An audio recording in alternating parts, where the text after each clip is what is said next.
ఇప్పుడు వచ్చిన ఈసీవై కుటుంబ సభ్యులకి వందనాలు, ఉదయకాలపు శుభాలు తెలియజేస్తున్నాను.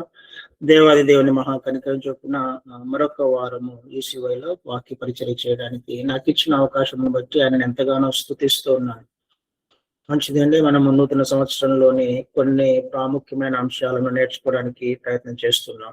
మన జీవితంలో అనేక సంవత్సరాలు గడిచిపోతున్నాయి అని అంటే రెండు విషయాలు జ్ఞాపకం పెట్టుకోవాలి. క్రీస్తు రాకడకు సమీపిస్తున్నామని, లేకపోతే మన పోకడకు సమీపిస్తున్నామని. కదండి, సంవత్సరాలు గడిచిపోతున్నాయి అని అంటే ఈ రెండిట్లో ఏదో ఒకటి జరగడానికి సిద్ధమవుతుంది అని అర్థం. క్రీస్తు వారు రెండవ రాకడ అతి సమీపంలో ఉన్నది అని నేర్చుకుంటూ వస్తున్నాం. ఆయన వచ్చే లోపల రేపు ఏం జరుగుతుందో తెలియని స్థితిలో ఉన్నాం. మనమే పోవచ్చు, లేకపోతే క్రీస్తు వారు రావచ్చు. ఈ రెండిటిని మనము ఖచ్చితంగా జ్ఞాపకం చేసుకోవాలి. దానికి మనము సమీపిస్తున్నాం. సంవత్సరాలు గడుస్తున్నాయి అని అంటే ఈ రెండు విషయాలలో ఏదో ఒకటి ఖచ్చితంగా జరిగే అవకాశం ఉంది. అలా జరుగుతూ ఉన్నప్పుడు, అలా జరిగే అవకాశం ఖచ్చితము అని అనుకున్నప్పుడు నేను చేయాల్సిన పని ఈ రోజే నన్ను నేను సిద్ధపరచుకోవాలి. ఈ రోజే నా ఆత్మీయ జీవితాన్ని నేను పరిశీలన చేసుకోవాలి. ఈ రోజే వాక్యపు వెలుగులో నన్ను నేను సరి చేసుకోవడానికి ప్రయత్నం చేయాలి. క్రైస్తవ జీవితము ఎదుటి వ్యక్తి గురించి కాదు, పక్కింటి వాళ్ళ గురించి కాదు, ఒక సంఘానికి సంబంధించింది కాదు కదండి. నీకు సంబంధించింది, నాకు సంబంధించింది, మనకు సంబంధించింది. ఆయనకి ఇష్టలైన వారిని ఆయన తీసుకుని వెళ్ళడానికి వస్తూ ఉన్నప్పుడు ఆయనకి ఇష్టలైన వారిలో నేనున్నానా లేదా అన్నది పరిశీలించుకుంటూ వెళ్ళాల్సిన అవసరము ఖచ్చితంగా ఉంది. అనేక పరిస్థితులను మనం చూస్తున్నాం, ఈ లోకంలో జరుగుతున్నాయి. ఎక్కడో జరుగుతున్న విషయాలు ఇప్పుడు మన ఇంటి పక్కలోకి వచ్చేసాయి. ఎక్కడో జరుగుతున్న శ్రమలు ఇప్పుడు మన ఊర్లోకి వచ్చేసాయి. అంటే అర్థం ఏమవుతుంది? అంత సమీపంగా ఉన్నాము అని అర్థం. క్రీస్తు రాకడ అంత సమీపంగా ఉంది అని అర్థం. అంటే లేఖనాల నెరవేర్పు అన్ని కూడా నెరవేర్చబడుతూ వస్తూ ఉన్నాయి కదండి. ఇవన్నీ జరుగుతూ ఉన్నప్పుడు మీ దైవ భక్తి ఎలా ఉంది, నా దైవ భక్తి ఎలా ఉంది, ఎంతవరకు మనము భక్తి చేస్తూ ఉన్నాం, ఎంతవరకు మనము భక్తి పరులముగా ఉన్నాం, నిజమైన భక్తేనా మనది అన్నది మనము ఏ రోజుకి ఆ రోజు పరిశీలించుకుంటూ వెళ్ళాల్సిన అవసరము ఖచ్చితంగా ఉంది. లేకపోతే నిలవబడలేము, విశ్వాసంలో నిలవబడలేము, తట్టుకోలేకపోయే అవకాశం ఉంది. కాబట్టే మనము వాక్యపు వెలుగులో యథార్థంగా సమర్థించుకోకుండా, నేను పర్వాలేదు అని అనుకోకుండా, అవునా కాదా అన్నది నిన్ను నీవు నన్ను నేను పరిశీలన చేసుకుంటే తప్ప అర్థం కాదు. అది కూడా ఒప్పుకోవాలి యథార్థంగా. ఇంకా మనము అదే మోసంలో లేకపోతే అదే ముసుగు వేసుకొని ఉన్నట్లయితే మన భక్తి అది నిత్యత్వానికి చేర్చదు. ఇంకా మనల్ని మనం మోసం చేసుకుంటూ జీవించే ప్రయత్నం చేస్తే క్రీస్తు వారు వచ్చినప్పుడు మనం ఎత్తబడే గుంపులో చేర్చబడలేము. కాబట్టి చేయాల్సిన పని ఏంటంటే నీ భక్తి నా భక్తి ఎంతవరకు ఉంది. అందుకనే గత వారం కూడా మనం ఒక విషయాన్ని చూసాం. 1 తిమోతి 4:8. శరీర సంబంధమైన సాధకము కొంతవరకు మాత్రమే ప్రయోజనకరంగా ఉంటుంది. కానీ దైవభక్తి ఇప్పటి జీవం విషయంలోనూ రాబో జీవం విషయంలోనూ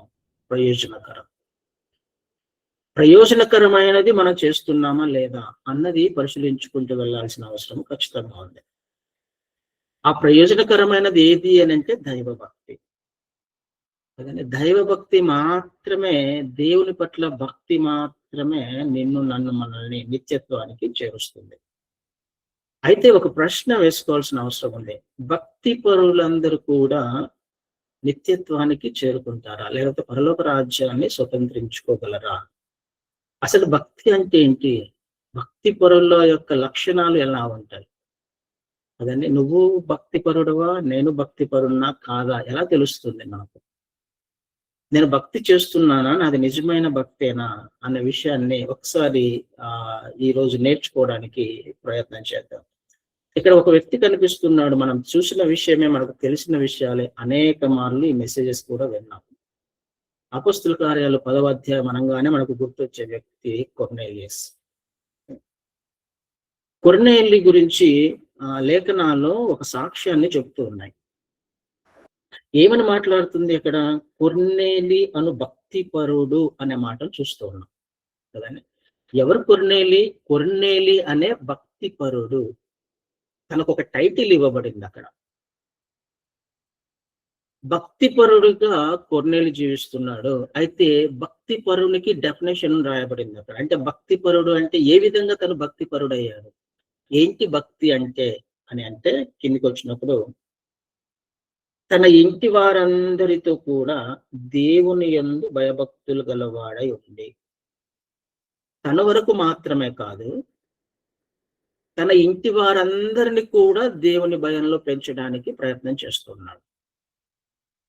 తన ఇంటి వారందరితో కూడా దేవుని పట్ల భయభక్తులు కలిగిన జీవితం జీవిస్తూ ఉన్నాడు. తన ఒక్కడు మాత్రమే దేవుణ్ణి అంగీకరించిన వాడుగా కాకుండా తను కలిగిన ఈ భక్తి, తను కలిగిన ఈ విశ్వాసాన్ని తన కుటుంబాన్ని కూడా భక్తిలోకి తీసుకొని వచ్చినట్టుగా మనం చూస్తున్నాం. అంటే అర్థం ఏమవ్వాలి? భక్తి పరుడు ఎలా ఉండాలి? నీవు భక్తి పరునివి అని అనుకున్నావు, నేను భక్తి పరుణ్ణి అని అనుకున్నావు. ఏం చేయడానికి ప్రయత్నం చేయాలి నువ్వు, నేను, మనము అని అంటే, నా కుటుంబంలో ఉన్న వారిని, నీవు నీ కుటుంబంలో ఉన్న వారిని భక్తిలోకి తీసుకొని వచ్చేవాడివిగా, వచ్చేదానవుగా ఉండాలి అన్నది అర్థమవుతుంది కదండి. మన కుటుంబాలు కూడా క్రీస్తు వారు వచ్చినప్పుడు ఎత్తబడే గుంపులో చేర్చబడాలి. నీ కుటుంబంలో ఉన్నవారు కూడా, నీ బంధువులు కూడా క్రీస్తు వారి రాకడకు సిద్ధపడాలి.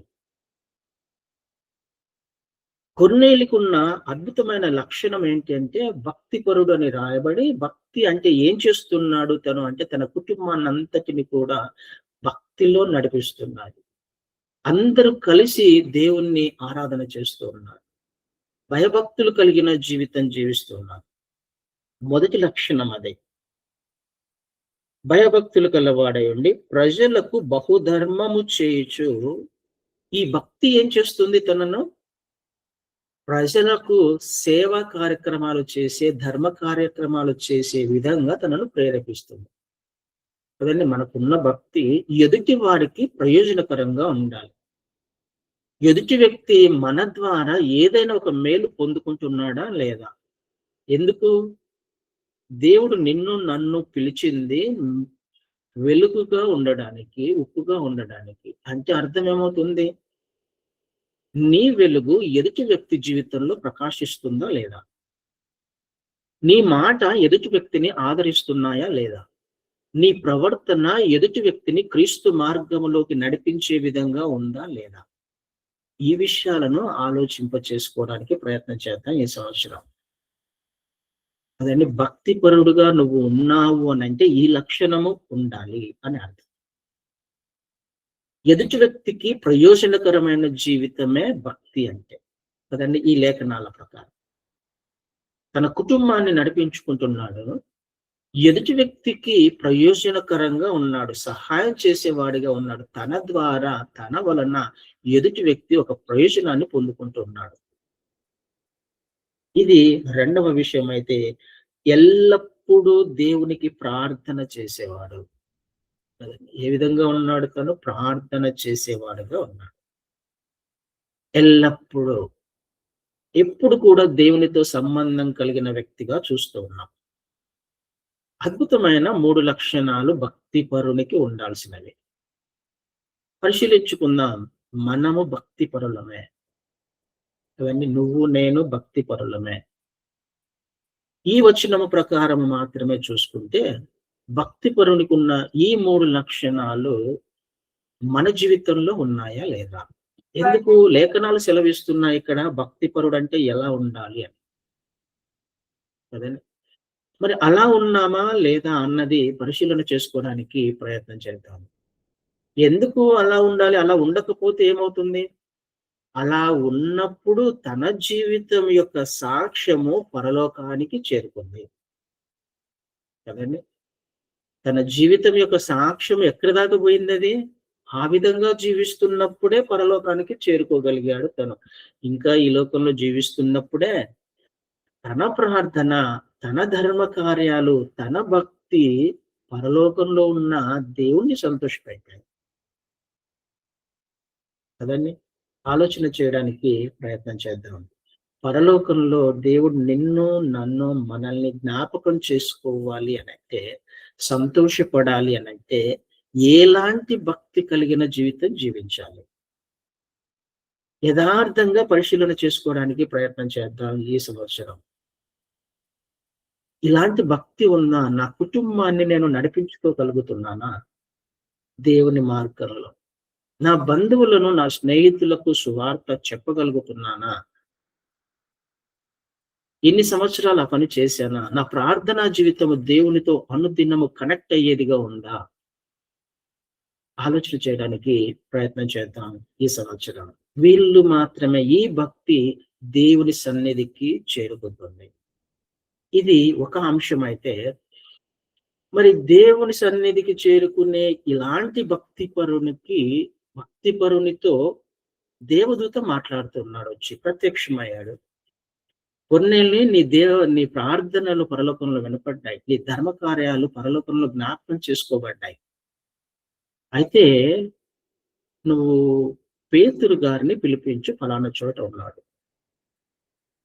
అదే ఒకసారి ఆలోచన చేయడానికి ప్రయత్నం చేద్దాం.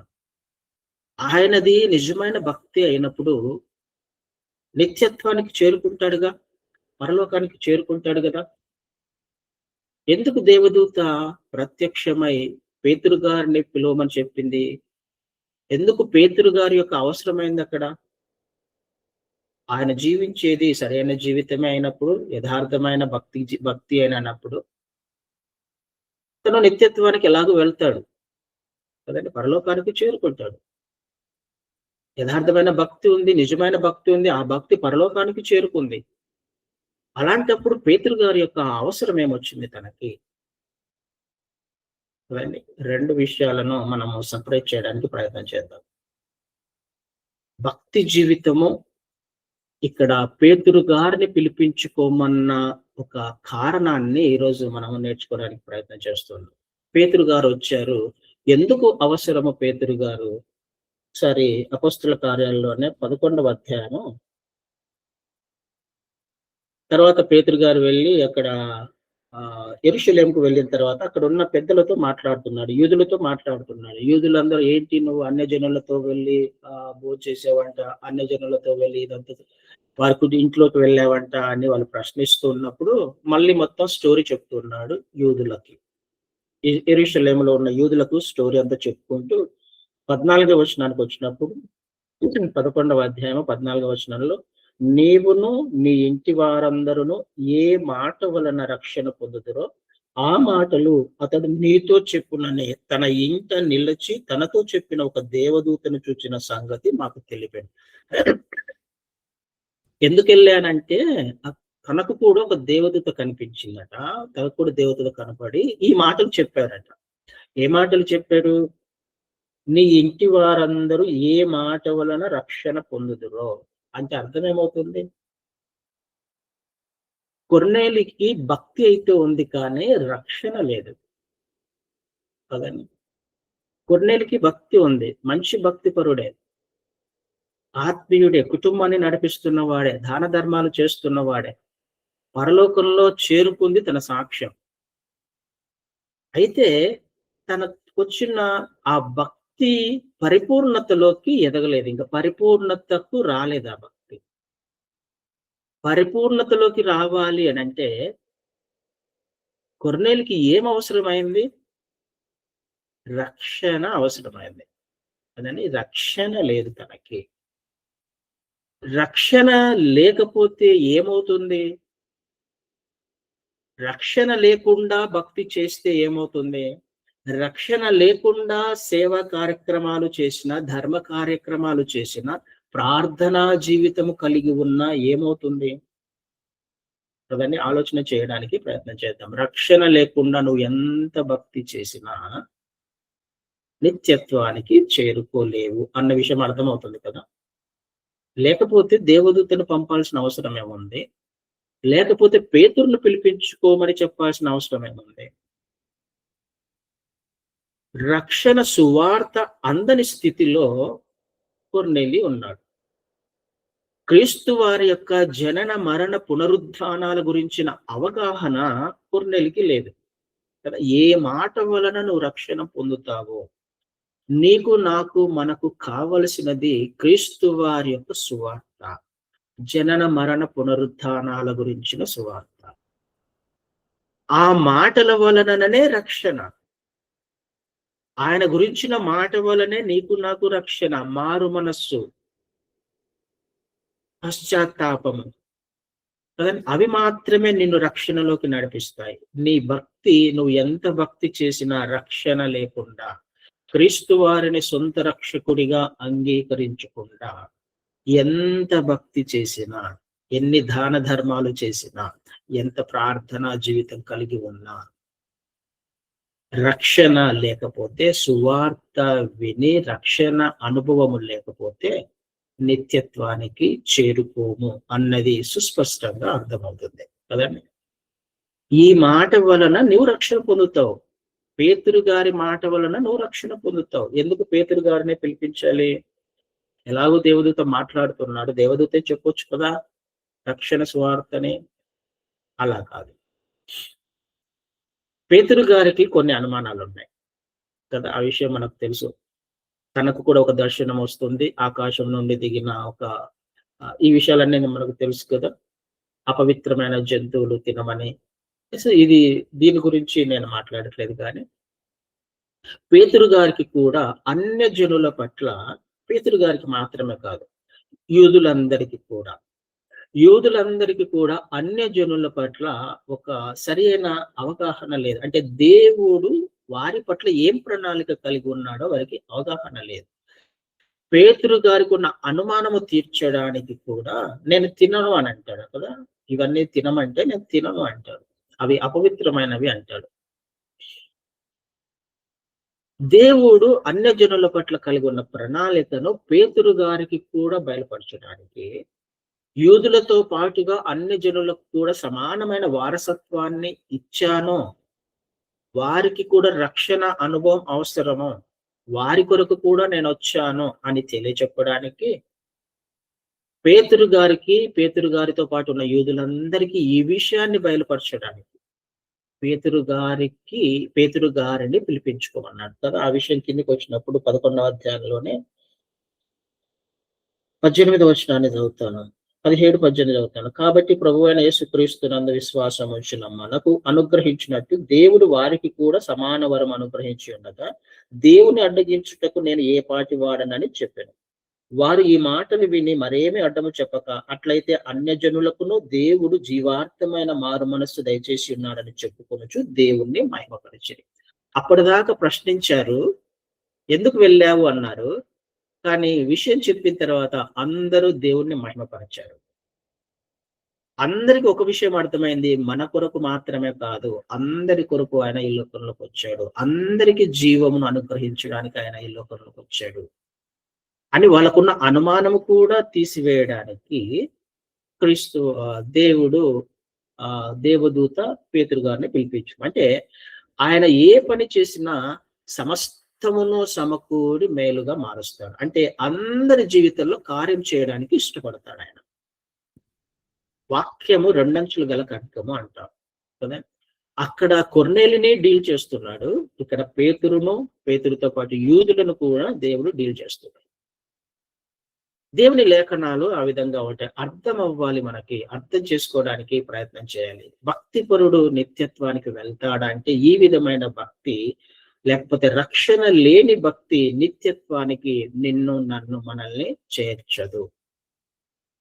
క్రీస్తు సువార్తను అంగీకరించకుండా, ఆయనను సొంత రక్షకుడిగా అంగీకరించకుండా నువ్వు నేను మనం చేసే ఏ భక్తి అయినా,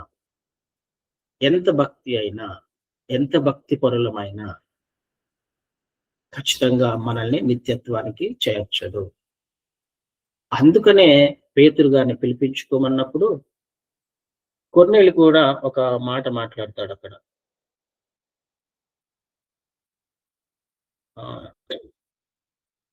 10వ అధ్యాయంలో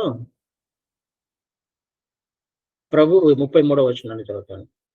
10వ అధ్యాయము 33వ వచనంలో ప్రభు వచ్చు వెంటనే నిన్ను పిలిపించితిని, నీవు వచ్చినది మంచిది. ప్రభువు నీకు ఆజ్ఞాపించినవన్నీయు వినుటకై ఇప్పుడు మేమందరము దేవుని ఎదుట ఇక్కడ కూర్చుండి ఉన్నామని చెప్పాను. వినడానికి మేము కూర్చున్నాం కదండి. ఏ విషయాలైతే ప్రభువు నీకు చెప్పమని చెప్పాడో వాటన్నిటిని వినడానికి మేము ఇక్కడ కూర్చున్నాం. అంటే కొర్నేలి సిద్ధంగా ఉన్నాడు రక్షణను స్వీకరించడానికి.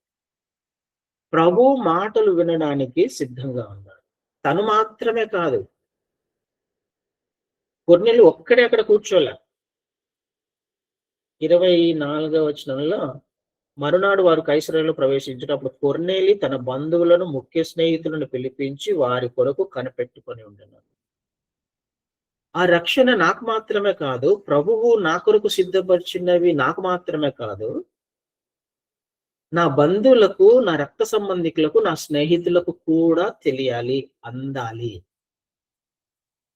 కదండి. ఇది అవసరమై ఉంది నీకు, నాకు, మనకు. స్వీకరించడానికి సిద్ధంగా ఉండాలి, వినడానికి సిద్ధంగా ఉండాలి. లేఖనాలు ఏమి మాట్లాడుతున్నాయి, ఏమి సెలవిస్తున్నాయి, అది అంగీకరించే స్థితిలో ఉన్నామా లేదా అన్నది అర్థం చేసుకోవడానికి ప్రయత్నం చేద్దాం ఈ సంవత్సరం. మన భక్తి నేను చేస్తున్నట్లు చేస్తున్నానా? మన భక్తి లేకపోతే నీ భక్తి, నా భక్తి వాక్యానుసారంగా ఉందా? కదండి. ఆలోచన చేద్దాం. రక్షణ లేకుండా ఎంత భక్తి పరుడైనా నిత్యత్వానికి వెళ్ళడు, వెళ్ళలేడు. అయితే ఇక్కడ ఇంకొక మాటను కూడా నేర్చుకోవడానికి ప్రయత్నం చేద్దాం. చాలా విషయాలు ఉన్నాయి కానీ ఒక మాట చెప్తాను. 2వ వచనంలో 10వ అధ్యాయం 2వ వచనంలో అతడు తన ఇంటి వారందరితో కూడా దేవుని యందు భయభక్తులు కలవాడై ఉండి. ఇక్కడ రాయబడిన మాట భయభక్తులు. అక్కడ భక్తిపరుడు అని రాయబడింది. భక్తిపరుడు ఒకడు ఉండెను అని రాయబడింది. తర్వాత భయభక్తులు కలిగిన వాడై ఉన్నాడు అని రాయబడింది. ఎప్పుడైనా నీ జీవితంలో నువ్వు భక్తిపరుడవు అయితే భక్తి ఒక్కటే నేను నిత్యత్వానికి చేర్చదు. భక్తిపరుడివే, అన్ని చేస్తున్నావు, రక్షణ కూడా ఉంది, రక్షణ ఉంది, దాన ధర్మాలు చేస్తున్నాను. అయితే ఇక్కడ భయభక్తులు అన్నది చాలా ప్రాముఖ్యం. దేవుని భయం లేకుండా నువ్వు భక్తి చేయలేవు. భక్తి లేకుండా నీకు దేవుని భయం రాదు. అంటే ఈ 2 కూడా ఖచ్చితంగా ఒక వ్యక్తి జీవితంలో ఉండాలి. ఏంటి ఉదాహరణ? ఏంటి అంటే భయభక్తులు కలిగిన జీవితం అంటే ఏంటి అనంటే మనకు చాలా ఎగ్జాంపుల్స్ చెప్పుకోవచ్చు. ఆదికాండంలో 4వ అధ్యాయాన్ని ఒకసారి చూద్దాం. అక్కడ మనకు తెలిసిన సందర్భమే. హేబేలు, కయీను ఉన్నారు కదండి. హేబేలు, కయీను అర్పణను తీసుకురావాలి, తీసుకొచ్చారు. ఇద్దరు అర్పణను తీసుకొని వచ్చారు. హేబేలు అర్పణను తెచ్చాడు, కయీను అర్పణను తెచ్చాడు. దీనిని బట్టి ఏమర్థమవుతుంది నీకు, నాకు, మనకి? భక్తి పరులనే కదా. వాళ్ళకు భక్తి ఉంది కాబట్టి అర్పణను తీసుకొని వచ్చారు. తీసుకురాలేదా? హేబేలు తెచ్చాడు, కయీను తెచ్చాడు. అయితే భయము లేదు కాబట్టి కయీను ఏదో కొంత అర్పణను తెచ్చాడు. భయము ఉంది కాబట్టే హేబేలు శ్రేష్టమైన అర్పణను తెచ్చాడు. అదని అర్థమవుతుందా? భయభక్తులు అంటే అర్థం ఏంటి? భక్తి ఉంది అని అంటే అర్థం ఏంటి? నీకు భయం ఉందా లేదా అన్నది ప్రాముఖ్యం. భయం లేకపోతే ఏమవుతుంది? భయం ఉంటే ఏమవుతుంది? భయము లేని భక్తి అంగీకరించబడదు. భయము లేని కయీను యొక్క భక్తి అర్పణ అంగీకరించబడాల. ఈ రెండిటిని వేరు చేయడానికి వీల్లేదు. భయం ఉండాలి, భక్తి ఉండాలి కదండి. భయం ఉంటే ఆ భక్తి ఎలా ఉంటుంది? శ్రేష్టమైనది. దేవుని కొరకు నువ్వు పని చేయడానికి ఇష్టపడతావు. నీ బాధ్యత ఏంటో నీకు అర్థమవుతుంది. ఈ సంవత్సరం నేను ఏం చేయాలి అని అనుకుంటున్నావో, ఏ విధమైన ఆత్మీయ జీవితం జీవించాలి అని అనుకుంటున్నావో, ఆ విధమైన జీవితము జీవించాలి అనంటే నీకు దేవుని భయం అనేది ఖచ్చితంగా ఉండాలి. నిన్ను అంగీకరించాలి దేవుడు అనంటే దేవుని భయం ఉండాలి. భయం లేకుండా నువ్వు భక్తి చేయలేవు. అబ్రహాం గారికి దేవుడు ఆజ్ఞాపించాడు ఇస్సాకును బలిగా ఇవ్వమని. దేవుని భయం లేకపోతే అబ్రహాం గారు అర్పించేవారు కాదు కదా. అయ్యా 25 సంవత్సరాల తర్వాత కుమారుని ఇచ్చావు, మళ్ళీ కుమారుని అర్పించమంటావేంటి అని ఒకవేళ ఇవ్వకుండా ఉన్నట్లయితే భయపడేవాడు కాదు. దేవుని పట్ల యథార్థమైన భక్తి కలిగిన వాడు కాదు. తిరిగి పొందుకునేవాడు కాదు. విశ్వాసులకు తండ్రిగా మారేవాడు కాదు కదండి. భయం ఏం చేస్తుంది?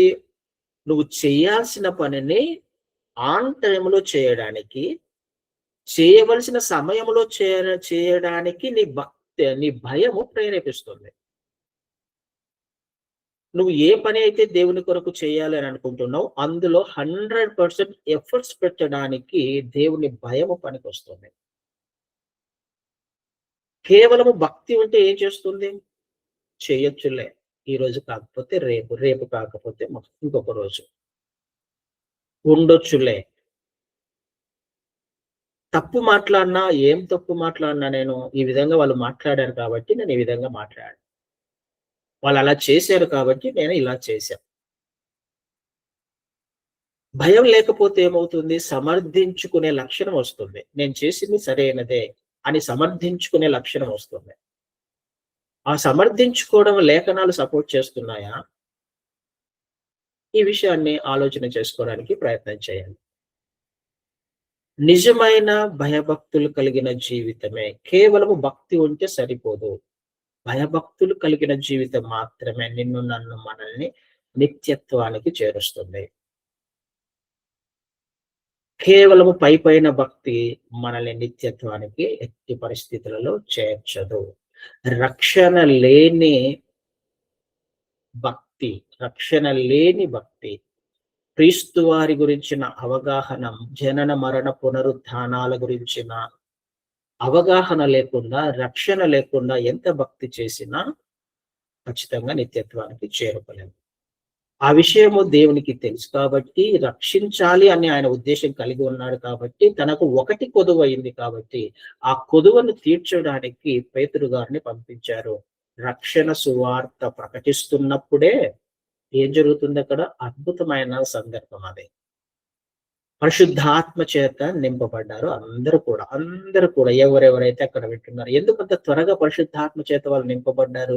వారు సిద్ధపడ్డారు, వారు రెడీగా ఉన్నారు రిసీవ్ చేసుకోవడానికి. ఏది చెప్పినా కదా, క్రీస్తు వారి గురించిన లేఖనాలు లేకపోతే మాటలు ఏది చెప్పినా అది గద్దింప, లేకపోతే ఆదరించేదా, బలపరిచేదా, ఏదైనా గద్దింపును సహజంగా మనం తీసుకోం. కానీ ఏ మాట అయినా దేవుని నుండి వచ్చినదైతే రిసీవ్ చేసుకోవడానికి సిద్ధంగా ఉన్నప్పుడు పరిశుద్ధాత్మ అభిషేకాన్ని మనం అక్కడ చూస్తున్నాం. వాళ్ళకు నీటి బాప్టిజం ఉందా అప్పుడు? అక్కడ లేదు, తర్వాత బాప్టిజం తీసుకున్నారు కదండి. అభిషేకము, పరిశుద్ధాత్మ అభిషేకం ముందుగా జరిగింది. దేవుడు వారిని దర్శించాడు అందరినీ సిద్ధంగా ఉన్నప్పుడు. అదని ఆలోచన చేయడానికి ప్రయత్నం చేద్దాం. ఏ విధమైన భక్తి పరుల్లో మనం, ఏ విధమైన భక్తి చేయడానికి ప్రయత్నం చేస్తున్నాం? పేతురు గారిని పిలిపించుకోమన్నప్పుడు కొర్నేలి ఇంకొక పని చేసిండు. కొర్నేలి దగ్గర 2 ఆప్షన్స్ ఉన్నాయి. నువ్వు వెళ్ళి పేతురు గారిని పలానా చోట దిగాడు పిలిపించుకో అని చెప్పేసి అన్నప్పుడు కొర్నేలియస్ మాట వినొచ్చు, వినకపోవచ్చు కదండి. రేపు పిలిపించుకున్నానులే, ఎల్లుండి పిలిపించుకున్నానులే, ఇంకొక రోజు పిలిపించుకున్నానులే అని ఒకవేళ అది పోస్ట్ పోన్ చేసి ఉన్నట్లయితే పేతురు గారు మళ్ళీ వెళ్ళిపోయేవారేమో, ఆ రక్షణ సువార్త వినే అవకాశం వచ్చేది కాదేమో, రక్షించబడే వాళ్ళు కాదేమో. తను ఎన్ని సంవత్సరాలు ఆ భక్తి చేసినా తనకు మాత్రం నిత్యత్వము వచ్చేది కాదు. అంటే కొర్నేలికున్న ఇంకొక లక్షణం ఏంటి? విధేయత. ఈ విధేయత ఎలా వచ్చింది? భయం ఉంది కాబట్టి కదా. వెంటనే విన్నాడు, వెంటనే పంపించాడు పేతురు గారిని పిలుచుకురావడానికి. ఇది కూడా మనకు చాలా ప్రాముఖ్యమైన అంశం. నీకు భయం ఉంది, భక్తి ఉంది అనంటే వెంటనే విధేయత చూపిస్తావు దేవుని మాటలకి. ఆ మాట ఏదైనా కావచ్చు. అది నీకు ఆశీర్వాదం ఇచ్చేది మాత్రమే తీసుకుంటున్నావా? గద్దింపును యాక్సెప్ట్ చేయట్లేదా? సరిచేసుకోవడానికి ఇష్టపడట్లేదా? అలా అయితే నిజమైన భక్తిపరులం కాదు. నిజమైన లేకపోతే నిత్యత్వానికి వెళ్ళడానికి అవకాశం ఉందా లేదా ప్రశ్నించుకోవాల్సిన అవసరం ఉంది. వెంటనే విధేయత చూపించాల్సిన అవసరం ఖచ్చితంగా ఉంది. భయం ఉన్నప్పుడు విధేయత చూపిస్తాం కదండీ! కేవలము భక్తి మాత్రమే సరిపోదు. భయభక్తులు కలిగిన జీవితమే నిత్యత్వానికి చేరుస్తుంది. భయభక్తులు కలిగిన జీవితము దేవుని మాటకు వెంటనే విధేయత చూపిస్తుంది. అబ్రహాం గారు చేసినట్టుగా. భయభక్తులు కలిగిన జీవితమే శ్రేష్టమైనది ఇవ్వడానికి, శ్రేష్టమైన సమయాన్ని, శ్రేష్టమైన లేకపోతే తన హృదయాన్ని, శ్రేష్టమైన అర్పణను ఇవ్వడానికి ఇష్టపడుతుంది. భయభక్తులు కలిగిన జీవితం. వీళ్ళు మాత్రమే నిత్యత్వానికి చేరడానికి అవకాశం ఉంది. కేవలము భక్తి సరిపోతుంది. భయభక్తులు కలిగిన జీవితము మనకు అవసరం. ఆలోచన చేద్దాం, ఈ సంవత్సరము మన ఆత్మీయ జీవితం ఎలా ఉంది? యథార్థంగా పరిశీలించుకోవడానికి ప్రయత్నం చేద్దాం, సమర్థించుకోకుండా. సమర్థించుకుంటే మనల్ని మనం మోసం చేసుకున్నట్లయితుంది. మోసం చేసుకుంటే ఆ మోసములోనే జీవించే అవకాశం ఉంది. ఆ విధంగానే జీవిస్తున్నట్లయితే 2 విషయాలు జరుగుతాయి. క్రీస్తు వారు రావచ్చు, లేకపోతే మనమే పోవచ్చు. అదే మోసంలో ఉన్నప్పుడు మనము ఈ లోకాన్ని విడిచిపెట్టవలసి వచ్చినప్పుడు ఎక్కడికి వెళ్తాం? నిత్యత్వం వెళ్ళగలమా? ఒకసారి ప్రశ్నించుకునే ఈ సంవత్సరమైన యథార్థమైన భక్తి కలిగిన, భయభక్తులు కలిగిన జీవితం జీవించడానికి ప్రయత్నం చేద్దాం. మన సాక్ష్యము పరలోకంలో వినపడాలి, పరలోకానికి చేరాలి. అట్టి కృప దేవుడు మనందరికీ అనుగ్రహించును గాక. ఆమేన్. ఆమేన్. Thank you brother. Thank you so much. వందనాలు. ప్రార్థన చేసుకున్నాం. స్తుతి స్తుతి స్తుతి స్తోత్రం స్తోత్రం స్తోత్రం స్తోత్రం. ప్రేమ నమ్మకము కలిగిన ప్రియ మా పరలోకపు గొప్ప తండ్రి, ఉన్నతమైన బలమైన ఘనమైన శ్రేష్టమైన నామానికి వేలాది వందనాలు స్తుతులు స్తోత్రాలు ప్రభువా. అయా ఇదిగో తండ్రి నాయన ఉదయకాల సమయంలో తండ్రి మొదటి గడియలో నా తండ్రి మరణ పడకల మీద నుంచి లేపిన ప్రభువా. అయా ఇదిగో తండ్రి నాయన శ్రేష్టమైన మాటలు వినటానికి నా ప్రభువా మాకు ఇచ్చిన సమయాన్ని బట్టి నీకు వందనాలు స్తుతులు స్తోత్రాలు ప్రభువా. అవును తండ్రి, మేము నా ప్రభువా నీకు ఇష్టలుగా జీవిస్తున్నామో లేదో నన్ను నా ప్రభువా. అయా దాసుని ద్వారా మాతో మాటలను బట్టి నీకు స్తోత్రాలు ప్రభువా. అవునయ్యా మేము విశ్వాసంతో నా ప్రభువా అయా ఇదిగో తండ్రి నా ప్రభువా మేము నాయన ఏమి భయభక్తులు లేకుండా ఉంటున్నామో నా ప్రభువా.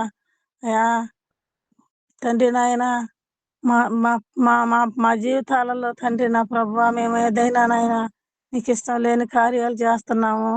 అయా తండ్రి మేము నాయన భయభక్తులు లేకుండా నా ప్రభువా లోక సంబంధమైన విషయాలు ఏదైనా మేము మాట్లాడుతూ చేస్తున్నట్లయితే నా ప్రభువా అట్లన్నిటిని నాయన తీసివేసిన ప్రభువా భయం కలిగి భక్తి కలిగిన ప్రభువా మేము ఆయన జీవించే కృపను మాకు దయచేయమని అడుగుతున్నాం ప్రభువా.